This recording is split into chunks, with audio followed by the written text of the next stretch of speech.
கர்த்தருடைய பரிசுத்த நாம் மகிமைப்படுவதாக. தேவன் இன்றைக்கு நம்ம கொடுக்கிற ஒரு அழகான வசனம், கர்த்தர் உங்களுக்காக யுத்தம் பண்ணுவார், நீங்கள் சும்மா இருப்பீர்கள் என்றான்.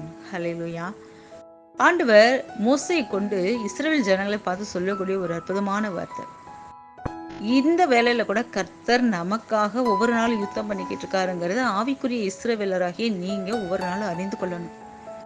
பாருங்க, எகிப்துல இருந்து ஜனங்களை அடிமைத்தனத்துல இருந்து வெளியே கொண்டு வந்து மோசேங்கிற இரட்சகர் மூலமாக தேவன் நடத்தி கொண்டு வரும்போது ஒரு முக்கியமான இடத்துல அவங்க அப்படியே நிக்கிறாங்க. 2 பக்கமும் மலைகள், பின்பக்கத்துல பார்வோனின் சேனைகள், எதிர்ப்புறத்துல செங்கடல், எங்கேயுமே போக முடியாம இருக்காங்க. ஆனா பாருங்க, ஆண்டவர் வேற வழியா கூட உங்களை நடத்தி இருக்கலாம். 11 நாட்கள்ல போய் சேரக்கூடிய வழிகள்லாம் உண்டு.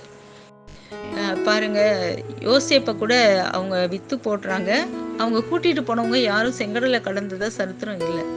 ஸோ இன்னொரு வழியும் இருக்கு. ஆனாலும் கூட தேவன் தன்னோட ஜனத்தை ஒரு புதிய பாதையில நடத்தி கொண்டு போகும்போது கர்த்தர் அவர்களுக்காக யுத்தம் பண்ண முன்னிற்கிறார்.